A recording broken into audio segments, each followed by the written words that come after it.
Ah, para magsalita po ako ng mga involved dito kung kanino po na po. Siyempre, natatakot din po ako sa buhay ko, sa pamilya ko. Kasi hindi naman po birong tao itong mga involved dito eh.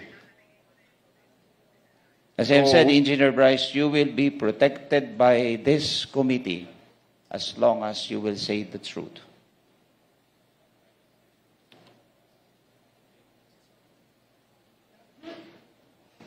Pwede po bang huwag nyo na ako ibalik sa Senate, Your Honor? Kasi may mga involved pong senador dito. At hindi ko po alam ang magiging kapalaran ko pag binalik nyo ako doon. Magsalita ka muna. And this committee will assure you that you will be protected. Your Honor, parang mas kailangan ko po muna ng assist nyo bago ako magsalita. Can I have a 1-minute recess, Mr. Chair? Meeting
Hindi ko magkamala kung ginagawa ko dapat katong engineer.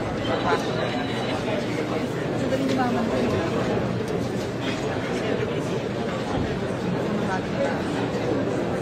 Tatang ka talaga. Marami na ako.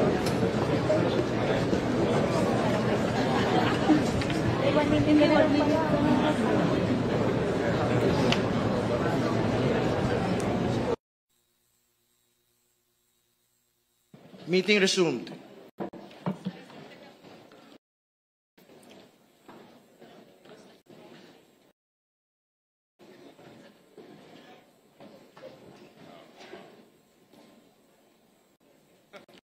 So the Engineer Hernandez is an assurance of safety and security. The committee commits to your safety and the safety of your family. We will coordinate with the Senate Blue Ribbon Committee to ensure that you may remain with the House. So within the day, we will speak with our Senate counterparts to make sure that you will remain with the House for as long as needed. Thank you, Your Honor.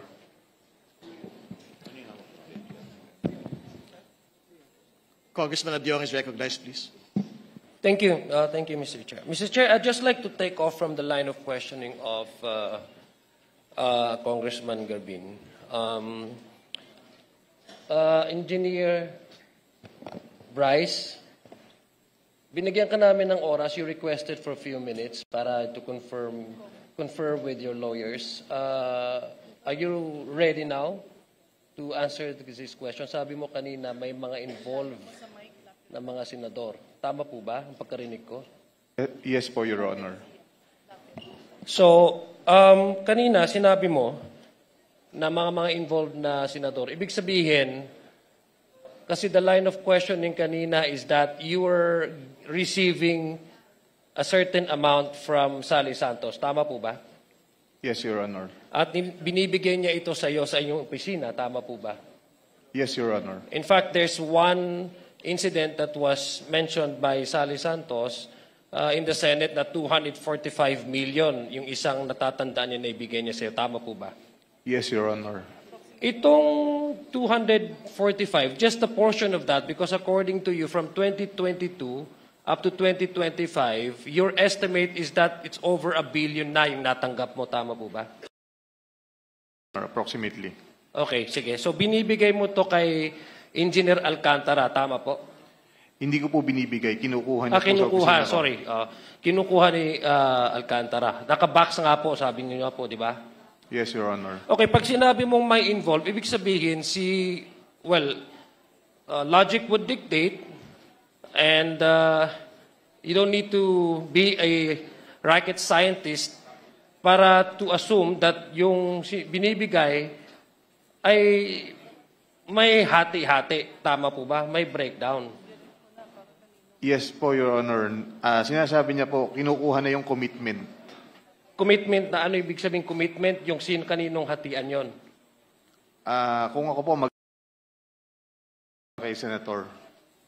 Okay. May we know sino yung mga sinasabi mong mga kumukuha or may commitment sa mga senador? Kasi you mentioned this earlier before we grant you the request of having a recess, suspended. May we know who are these sinasabi mong may mga involved na mga senador? Okay lang po bang basahin ko, Your Honor, kung ano lang po yung naisulat ko? Pero pinapangako ko naman po sa inyo na ang full details ito maibibigay ko po sa written statement namin ng mga abogado ko. Mr. Chair, our guest is requesting that he be allowed to read. Ito ba yung salaysay mo na pinirmahan mo? Tama po ba? Ito ba yung tinatanong sa iyo kanina ni Congressman Garbin? Yes po, sinulat po at pinirmahan ko rin po. Okay. Mr. Chair, may we request that he be allowed to read his salaysay, his statement, which he cited. Engineer Hernandez, please proceed. Thank you.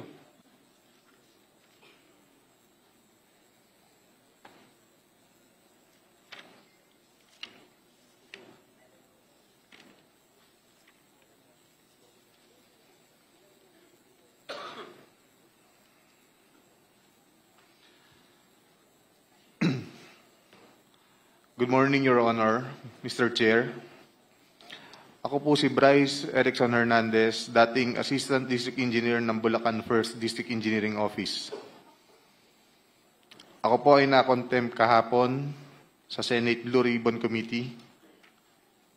Habang ako po ay nakadetain, nakapag-isip po ako at nagdesisyon na maglabas ng ilang nalalaman ko sa flood control project base po sa aking natatandaan sa ngayon. Tama po si Senator Lacson na ang mga engineers ng DPWH ay tila naging legman o bagman na lang. Kung tatanungin niyo po ako kung sino o kanino kami naging bagman, sasagutin ko na po ngayon.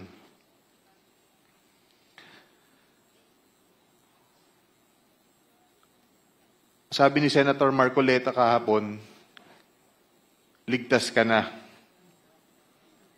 Hindi po ito totoo. Si Senator Jinggoy Ejercito Estrada, Senator Joel Villanueva, Yusek Robert Bernardo, at D. Alcantara.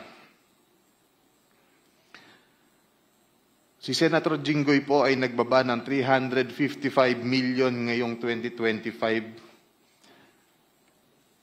sa mga ilang projects sa Bulacan.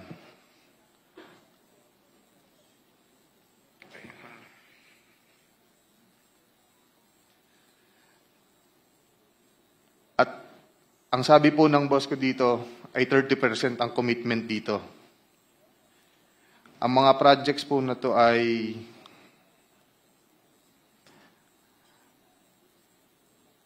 construction of flood mitigating structure with pumping station and floodgate phase 3 sa Hagonoy, Bulacan. Flood control mitigating structure with pumping station and floodgate sa Malolos, Bulacan. Hindi ko na po babasahin lahat to. Isasama ko po to sa aking written statement. No, mahalaga pong basahin yung buong listahan ng mga proyekto. Sige po, These are Your the line items that everyone has been talking about, so I think the nation deserves to know which particular line items that are in the GAA that are being implemented for these particular personalities. Mr. Chair, may I also request that he be directed to read the entirety of his salaysay? Yes. And not to select a portion of his salaysay. Para Yes, po he will. I think he will be required to read the entire, but we need the specific line item in the General Appropriations Act to be able to tie these particular projects to political personalities, not just DPWH engineers, not just contractors. Please proceed. Mr. Chair, may I also ask that the amounts also be read?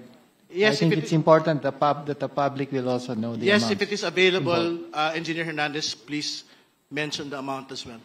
Mr. Chair, saglit na interjection lang. After the statement of Sir Bryce, may we have the copy of his statement para po makapagtanong din yung mga members based on his ongoing statement, Mr. Chair. Maraming salamat po. If that is practicable, Deputy Speaker, we will ask him to do it, but it is a written, handwritten statement. So I think we have to listen to his entire salaysay first. Please proceed with the line items, please. Let me repeat it, Your Honor. First, construction of flood mitigating structure with pumping station and floodgate, phase 3, Barangay Mercado, Hagonoy, Bulacan, with an allocation of 60 million pesos. Number 2, construction of flood mitigating structure with pumping station and floodgate at Mambog Creek, phase 3, Malolo City, Bulacan, with an amount of 45 million pesos. Construction of flood mitigating structure with pumping station and floodgate, phase 3, Barangay Iba, Hagonoy, Bulacan, amounting to 60 million pesos. Construction of flood mitigating structure with pumping station at Calero Creek, phase 3, Malolo City, Bulacan, with an amount of 50 million pesos.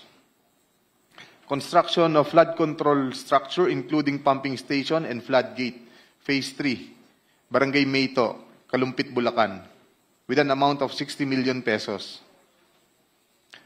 Construction of flood mitigation structure with pumping station and floodgate at Barangay Santo Rosario Creek, Phase 3, Malolo City, Bulacan, with an amount of 40 million pesos.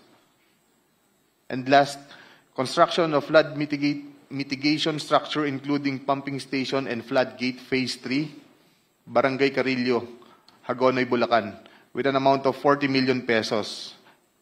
And all of that with a total of 355 million pesos, Your Honor.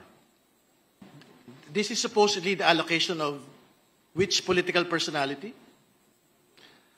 Senator Jinggoy Ejercito Estrada po, Your Honor. Thank you for the clarification. You can proceed with reading the handwritten statement. Mr. Chair, may I continue? Let him finish the handwritten statement. Tapos lang po yung handwritten statement ng pagbasa. Nagbaba po si Senator Jinggoy at ang kanyang SOP dito ay 30%. As per our District Engineer Henry Alcantara. I-deliver ito nung lumabas ang mga item na to sa GAA. Mga driver namin sa DPWH Bulacan First ang nag-deliver sa kausap nila. Si Christian Santiago at saka si Andre Balatbat. Galing din ito sa utos ni D. Alcantara. Noong 2023 naman, ay naglabas ng 600 million si Senator Joel Villanueva at ang SOP nito ay 30% din. If I'm not mistaken, sorry. Pwede kong sabihin ko po kung anong mga projects to, mga line item din. Please proceed with disclosing the line items so the nation may able to tie the line item to the political personality involved. First, rehabilitation of flood control structure along Balagtas River, Barangay Panginay, Tuwawa, Phase 3, Balagtas, Bulacan, with an amount of 75 million pesos. Construction of Bukawe River Flood Mitigation Structure, Station 12, plus 589 to Station 12, plus 739, at Barangay Bambang, Bukawe, Bulacan, with an amount of 75 million pesos. Construction of Bukawe River Flood Mitigation Structure at Station 4 plus 204 to Station 4 plus 354 at Barangay Turo, Bukawe, Bulacan, with an amount of 75 million pesos. Construction of Bukawe River Flood Mitigation Structure at Station 3 plus 036 to Station 3 plus 236 at Barangay Kaingin, Bukawe, Bulacan. Construction of, this also has an amount of 75 million pesos. Number 5, construction of Bukawe River Flood Mitigation Structure at Station 5 plus 466 to Station 5 plus 667 at Barangay Bulacan, with also an amount of 75 million pesos. Construction of Balagtas River Flood Mitigation Structure at Station 3 plus 533 to 183 at Barangay Santol, Balagtas, Bulacan, with an amount of 75 million pesos also. Construction of Balagtas River Flood Mitigation Structure at Station 7 plus 654 to Station 7 plus 804 at Barangay Dalig, Balagtas, Bulacan. Mitigation structure at Station 14 plus 124 to Station 14 to 200 plus 274 at Barangay of 600 million pesos. Can you state again for the record the total amount and that this is the projects for which particular political personality? 600 million pesos last 2023 from Senator Joel Villanueva. Thank you. Please proceed with your handwritten statement. At ang SOP nito ay 30% din. Binigay din ito nung lumabas sa GAA at i-deliver sa bahay niya sa Bukawe ni D. Alcantara at dating hepe ng aming construction, si Engineer JP Mendoza. Si D. Alcantara namin ang masasabing chief implementor. Siya po ang kumakausap sa lahat ng politiko na involved dito. At least 3% po siya sa lahat ng projects na dumadaan sa opisina namin. At pinapasabi pa nga sa amin sa mga kontraktor na kung gusto nyong magkaroon ng maraming projects sa susunod, ay magbigay kayo ng additional na 2% sa kanya. Parang finder's fee daw. Si D.E. Henry Alcantara po ang usually nagde-deliver sa mga politiko at kay Yusek Robert Bernardo po. Pasensya na po, ito pa lang po ang aking mga masasabi sa ngayon. Mabigyan lang po ako ng sapat na oras pagkakataon na makausap ang aking mga abogado. Handa na po akong maglabas ng lahat ng nalalaman ko pa. Maraming salamat po. Mr. Chair. Mr. Chair. Mr. Chair. Mr. Chair. I still have the floor. May I be allowed to continue? Thank you for watching. Don't forget to like, share and subscribe for the latest hot news of the press.